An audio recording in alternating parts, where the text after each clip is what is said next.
कांग्रेस ने कभी भी डॉक्टर भीमराव अंबेडकर जी का सम्मान नहीं किया। अब करने लगे हैं क्योंकि उनको वोट चाहिए। बहुत विद्वान थे डॉक्टर भीमराव अंबेडकर जी, बहुत अनुभवी थे, तो उनके अनुभवों का लाभ संसद में भी मिलना चाहिए था। उनको कभी भी संसद में जाने नहीं दिया, उनके सामने उम्मीदवार खड़ा किया। वास्तव में अंबेडकर जी का सम्मान भारतीय जनता पार्टी ने किया, पंचतीर्थ बनाए, ये हमने किया, नरेंद्र भाई मोदी जी ने किया, कांग्रेस ने कभी भी नहीं किया। ना उनकी कोई नीति है, ना उनकी कोई सोच है, ना कोई दिशा है, ना कोई राष्ट्रीय चरित्र है। ये सब उनमें यदि होता तो वो इस प्रकार का व्यवहार नहीं करते। कुछ अच्छे काम है उसका भी विरोध करें, ये ठीक बात नहीं है। अच्छे काम है उसमें सहयोग करना चाहिए। केवल वोट बैंक प्राप्त की राजनीति करना, वोट प्राप्त करने के लिए नागरिकता दे देना, ये इस देश के साथ षड्यंत्र कहा जा सकता है। इसलिए ममता बनर्जी कभी राष्ट्रीय भावना से ओतप्रोत कोई काम नहीं करती। विदेशी घुसपैठियों को मतदान का अधिकार दे दे तो इसको उसी श्रेणी में लिया जाएगा कि जो संपत्ति वक्फ में है उसका रजिस्ट्रेशन हो जाए। रजिस्ट्रेशन करने का ही तो प्रावधान है, इसे वो क्यों घबरा रहे हैं?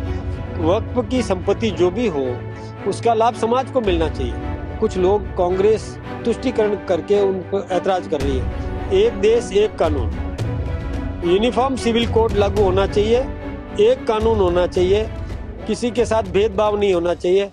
मेरे पिताजी ने ना ये शेयर्स में भी इन्वेस्टमेंट किया। पीएसएस को फोन लगाओ। पीएसएस? ये आपके फिजिकल शेयर्स को डिजिटल करते हैं। पीएसएस फिजिकल शेयर सॉल्यूशन, जैसा नाम वैसा काम। देखिए, कांग्रेस ने हमेशा भ्रम पैदा करने की कोशिश की। कांग्रेस ने कभी भी डॉक्टर भीमराव अंबेडकर जी का सम्मान नहीं किया। अब करने लगे हैं क्योंकि उनको वोट चाहिए, उनका सहयोग चाहिए, इसके लिए करें। यदि पहले करते तो उनको संसद में भेजते। बहुत विद्वान थे डॉक्टर भीमराव अंबेडकर जी, बहुत अनुभवी थे। संविधान का प्रारूप उन्होंने तैयार किया था, उन्होंने पेश किया था, तो उनके अनुभवों का लाभ संसद में भी मिलना चाहिए था।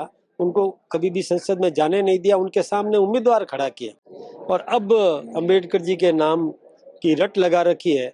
वास्तव में अंबेडकर जी का सम्मान भारतीय जनता पार्टी ने किया, पंचतीर्थ बनाए। उनके जन्म स्थान से लेकर जहाँ उन्होंने शिक्षा प्राप्त की, उनसे लेकर निर्वाण तक का, वहां पर पंचतीर्थ 5 स्थानों पर, और एक तीर्थ बनाया जहां पर लोग आकर के सीख सकते हैं उनके जीवन चरित्र के बारे में, उनके आचरण के बारे में, किस प्रकार से वो सोचते थे, ये सब सीख सकते हैं। ऐसे वहां पर ग्रंथ रखे गए, लाइब्रेरी तैयार की गई।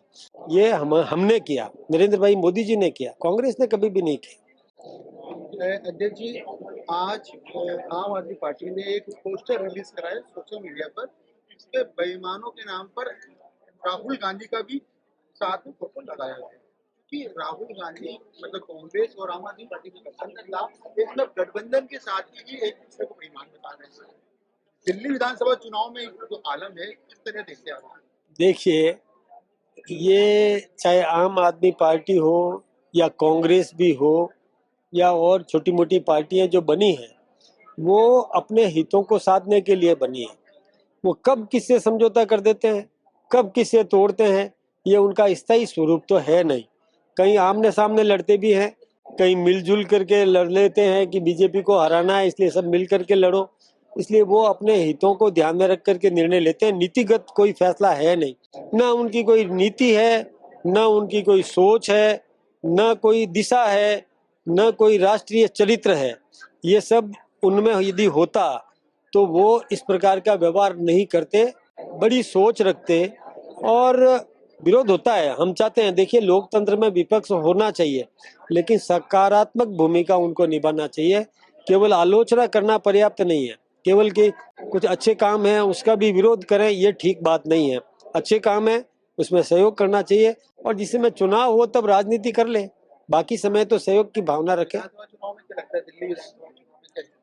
देखिए, जनता ने मानस बना लिया और जो जनता का मूड भांपते हैं वो सब समझ रहे हैं कि इस बार वहाँ बीजेपी आ रही है। आपने अभी संबोधन में एक बात कही कि जो बांग्लादेशी घुसपैठियों की जो सबसे बड़ी समस्या है, उसकी यदि सबसे बड़ी सूत्रधार है तो वो ममता बनर्जी है। क्या कारण है आपके इस बयान का, किस तरह देखा जाए? देखिए, ममता बनर्जी ने एक स्टेटमेंट उस समय दिया जब बांग्लादेश में एक प्रकार से एक आंदोलन चल रहा था। उस समय अ, हमारे देश में घुसपैठ बढ़ती जा रही थी, तब दिया। और उसके कुछ ही दिनों बाद में आपने महसूस किया होगा, कुछ ही दिनों बाद में बंगाल में अराजकता उत्पन्न हो गई।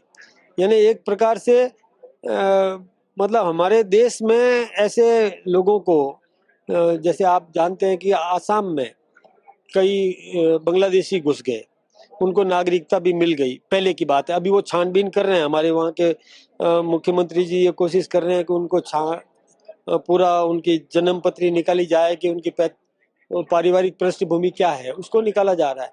ऐसे ही बंगाल में उन लोगों को बसा दिया। बीरभूम जिले में इस समय 60% मुसलमान है। कई स्थानों पर, मैं तो रहा हूँ वहाँ पर, इसलिए मुझे पता है कि कई विधानसभाओं में 40 से 50%, 60% वो सब बांग्लादेशी आकर के वहाँ नागरिकता प्राप्त कर चुके। केवल वोट बैंक प्राप्त की राजनीति करना, वोट प्राप्त करने के लिए नागरिकता दे देना, ये इस देश के साथ षड्यंत्र कहा जा सकता है। इस देश को अस्थिर करने का षड्यंत्र है। इसलिए ममता बनर्जी कभी राष्ट्रीय भावना से ओतप्रोत कोई काम नहीं करती। मतलब देश विरोधी काम करती है। हाँ, केवल वोट प्राप्त करने के लिए यदि वो विदेशी घुसपैठियों को मतदान का अधिकार दे दे तो इसको उसी श्रेणी में लिया जाएगा। एक लास्ट सवाल है अध्यक्ष मेरा, क्योंकि जिस तरह विधानसभा चुनाव दिल्ली में हो रहे हैं उसको लेकर तमाम बयानबाजी चल रही है। प्रयागराज में महाकुंभ चल रहा है। कल विश्व हिंदू परिषद की एक बड़ा सम्मेलन वहाँ पर हुआ है। 5 बिंदु तय किए गए हैं, निर्णय लिए गए। उसमें 2-3 सबसे महत्वपूर्ण है, तो वो वक्फ बोर्ड का जो बिल है उसको जल्द से जल्द पारित करने की मांग की गई है। साथ ही हर हिंदू कम से कम 3 बच्चे पैदा करे, 3 संतानें तो 2, ताकि जो अनुपात बिगड़ रहा है वो अनुपात ठीक हो सके। किस तरह देखते हैं आप इस निर्णय को जो कि विश्व हिंदू परिषद की इस सम्मेलन में लिया गया था प्रयागराज? देखिए, वक्फ की जहाँ तक बात है, हमने जो ये एक्ट कानून लाने की कोशिश की है वो यह है कि जो संपत्ति वक्फ में है उसका रजिस्ट्रेशन हो जाए, ताकि उसमें परिवर्तन नहीं हो। तो इसमें तो हम छेड़खानी नहीं कर रहे हैं, रजिस्ट्रेशन करने का ही तो प्रावधान है। इसे वो क्यों घबरा रहे हैं? यानी कहीं भी कह दिया, किसी भी जमीन को लेकर के बता दिया कि ये वक्फ की संपत्ति हो गई। किसी ने कहीं नमाज पढ़ लिया और वो कह दे ये वक्फ की संपत्ति हो गई। कोई किराएदार बैठा है किसी मकान में और वो यदि मर जाए, कोई नागरिक मर जाए और कह दे कि ये तो वक्फ की संपत्ति है, ये वक्फ को दे दी जाए, ये ठीक बात नहीं है। दूसरा, वक्फ की संपत्ति जो भी हो उसका लाभ समाज को मिलना चाहिए, उसका किराया भी समाज को मिलना चाहिए। व्यक्तिगत लोग ले रहे हैं, इसलिए हमने ये एक्ट, अब मैंने पढ़ा है, पूरा एक्ट मैंने पढ़ा है, उसमें ये कोशिश अभी तो हालांकि जेपीसी के पास में, जॉइंट पार्लियामेंट्री कमेटी के पास में है ये, वो विचाराधीन विषय, वो निर्णय करेंगे। लेकिन इसमें किसी को ऐतराज होना नहीं चाहिए। लेकिन वो कुछ लोग, कांग्रेस तुष्टीकरण करके उन पर ऐतराज कर रही है, ये ठीक बात नहीं है। यदि ये कहा है कि वक्फ कानून जल्दी से लागू किया जाए, इसका मतलब जो इस समय वक्फ की संपत्ति है वो रजिस्ट्रेशन हो जाए, इसका मतलब ये होता है। उसको छीन ले वाला विषय नहीं है, उसको कटौती कर दे ये विषय भी नहीं है, लेकिन विस्तार नहीं करे, फालतू बढ़ाए नहीं, तो इसमें कहाँ दिक्कत है? किसी को दिक्कत होना नहीं चाहिए। संतानों को लेकर जो निर्णय 3 संतान वाला विषय तो इसलिए है, देखिए मैं तो ये कहता हूँ, मेरा बहुत क्लियर कट कहना है, एक देश एक कानून, यूनिफॉर्म सिविल कोड लागू होना चाहिए, एक कानून होना चाहिए। मुझे जो कानून में सुविधाएं प्राप्त है वही सुविधाएं सबको मिलनी चाहिए। किसी के साथ भेदभाव नहीं होना चाहिए।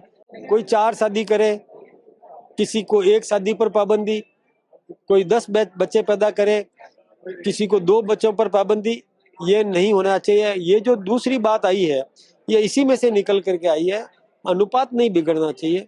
मैं ये बात कहूँ कि जिस समय देश आज़ाद हुआ तो 7% अल्पसंख्यक थे, आज 17% हो गए, तो विश्व हिंदू परिषद को चिंता तो होना लाजमी है।